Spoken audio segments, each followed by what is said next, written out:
Serial killers aren't exactly known for making good decisions, but among their worst decisions is sending messages.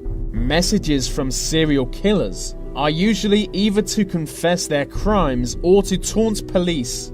They give a chilling glimpse into the mind of a murderer, and some of them might surprise you.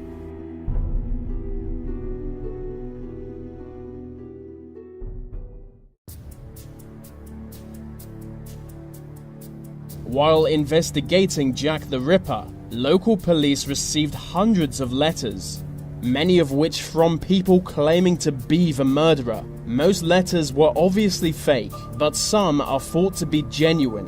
The most famous was sent along with a human kidney. It reads like this: "From hell, Mr. Lusk, sir, I send you half the kidney I took from one woman. Preserved it for you to the pierce, I fried and ate. It was nice. I may send you the bloody knife that took it out if you only wait a while longer. Signed, catch me when you can, Mr. Lusk." It was received by George Lusk, who was the head of a neighborhood watch. Dennis Rader was a serial killer known by his signature, BTK. That's how he would sign off the many letters he sent to the police. It was these letters that eventually led to his capture and conviction on 10 murders. One of his letters read like this: "When this monster enter my brain, I will never know, but it here to stay. Society can be thankful that there are ways for people like me to relieve by daydreams of some victim being torture. It's a big complicated game, my friend, of the monster play, putting victims number down. Follow them, checking up on them, waiting in the dark, waiting. Maybe you can stop him, I can't. He has already chosen his next victim."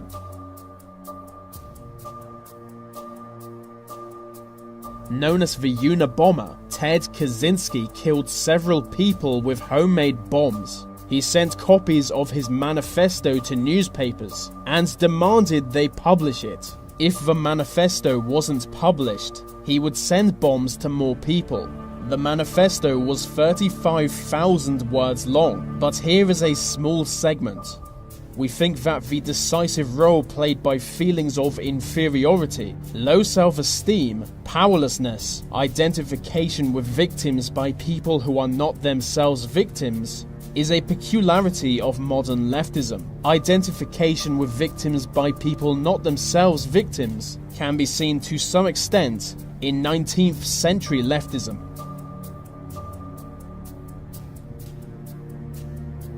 The Long Island serial killer has claimed 17 victims, but still police have no idea who he is. After murdering Melissa Barthélemy, he contacted her younger sister with her phone.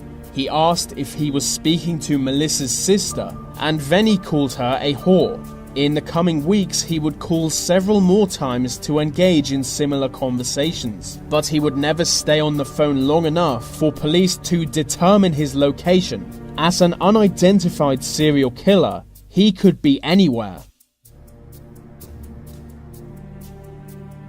In murdering 6 people, David Berkowitz came to be known as the Son of Sam. For a whole year, he terrorized New York with his killing spree. After being arrested, he claims to have been just obeying the orders of a demon. He said the demon had possessed his next-door neighbor's dog, and that's how they communicated. He also claims to have been part of a satanic cult who helped him look for his victims. At crime scenes, he would leave messages for police to find. Things like, "I am the monster. I am the Son of Sam."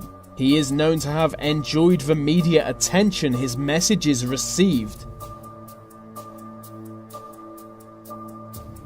Last month, a Bangladeshi man and his wife were found shot dead in California. Their 2 sons were soon arrested for committing the murder. No one's really sure why they did it, but they left 2 messages at the crime scene. The first message read, "Sorry my first kill was so clumsy." The second read, "I can't be like you," telling a lie.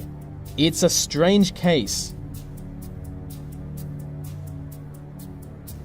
Darius Kotwica has been called Europe's first serial killer. He commits murders all across Europe rather than in just 1 or 2 countries. He was recently caught after killing 6 people in 6 countries. And strangely, he would carve messages into his victim's skin for police to discover. The messages told that he enjoys torturing people before they die. Other messages told that he was forced to commit murder by voices in his head. Much like David Berkowitz, he believed the voices were from an evil demon commanding him. Some of the messages were just random words that don't make any sense when put together. There is an unidentified serial killer known as the original Night Stalker. He killed at least 10 and raped at least 50. In 1977, he wrote a series of letters to newspapers. In the letters were poems like this one: "To make a movie of my life, that will pay for my planned exile. Just now I'd like to add the wife of a mafia lord to my file. Your East End rapist and deserving pest. See you in the press or on TV." The Zodiac Killer took at least 5 lives, but he claimed 37 victims. It was the late 1960s, and he sent 4 encrypted messages to local newspapers. Only one of the messages has been solved, and we can't be sure what the others say. The killer said that solving the messages would reveal his identity, but he's never been identified. This is how the deciphered letter starts and ends. "I like killing people because it is so much fun. It is more fun than killing wild game in the forests, because man is the most dangerous animal of all. You will try and slow down or stop my collecting of slaves for my afterlife." Eddie Sader was a copycat killer who modeled himself on the Zodiac. In the early 90s, he sent messages to local newspapers. In them, he declared himself the Zodiac and said he would kill 12 people, 1 for each Zodiac symbol. In reality, he only managed to kill 3. He was arrested after attacking his own sister, and police recognized his handwriting from the letters.